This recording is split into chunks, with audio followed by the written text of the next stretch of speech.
Rose Romero is in now to continue the conversation, more than qualified to talk about this. Let me give you a bit of her background. Former federal prosecutor, now a white-collar defense attorney, former police officer, and a military background as well. So we appreciate you being here. Nice to be here. Well, let's start with the officer, Officer Kanzos. Investigators say that they've got a lot of the evidence. We saw some of the text messages there. Neighbors say they hope it's not true. Talk about the next step. What are investigators going to do? What about prosecutors? Right. So they're working hard as we speak, trying to determine whether this criminal conduct is widespread, how far-reaching it is, are there other officers, employees, who else is involved in this criminal conduct. But I tell you what some of the things that he's accused of doing is when you're giving out license plate information, you're putting people's lives at risk, undercover officer lives at risk, and their families as well. And that's what's so troubling about this case and makes it so egregious is that, Officer Kanzos has the public trust. Every police officer has the public trust. And they have access to so much information. These two databases that Kanzos is accused of accessing have so much information about every citizen virtually in the country.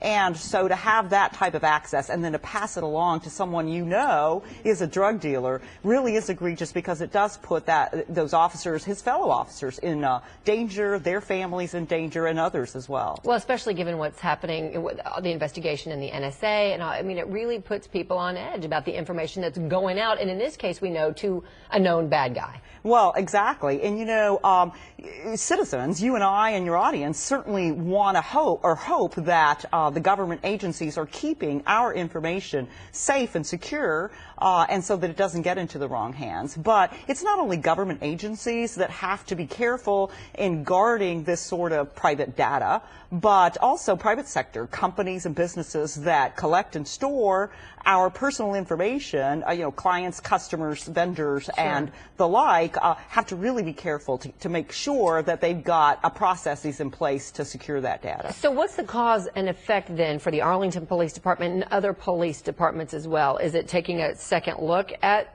the security measures they have in place to keep which officer from giving out what information?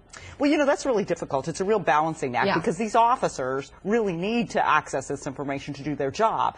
And 99.9% of officers are very diligent and do their job with integrity. And so they need to access this. But I'm sure that Arlington and other agencies around the country, the other police departments around Texas and the country, are looking into the processes. What are the weak spots? What are the areas that we need to strengthen to make sure this doesn't happen again? Okay, so as a defense attorney, how do you defend this officer? What's the strategy? Did you just cut a deal, or with that amount of evidence that seems to be piling up? Well, the evidence does seem to be strong, but we'll see how the evidence develops as the days and weeks go on. But that is one option for the officer and his attorney to discuss whether or not they want to cooperate, whether or not they have information that might be useful to the investigation.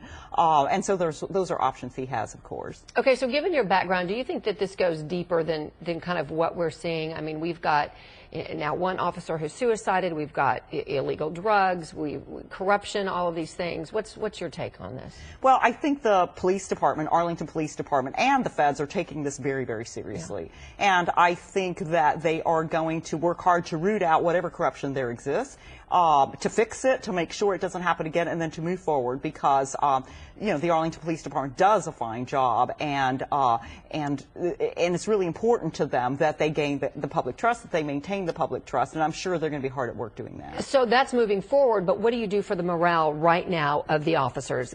Arlington has had a lot going on, the recent homicides, now you've got the suicide in this situation. I mean, how do you fix the people in that department right now? Well, I think that it is very stressful. Their work is very, very stressful. And of course, I think a very transparent and thorough investigation will help. I think that rooting out whatever corruption there is, punishing that corruption, getting rid of those officers they need to get rid of if there are any, and then moving forward, I think will do a lot, will go a long way to help Arlington get back on its feet and gain that public trust. Just that zero tolerance. And absolutely. And I think they've shown, and they've stated in their statements they've made, that they do have zero tolerance, and I think that's very important. All right, Rose Romero, thank you so much. And thank you. Pleasure having you in. I'm sure we'll see you soon. Thank you.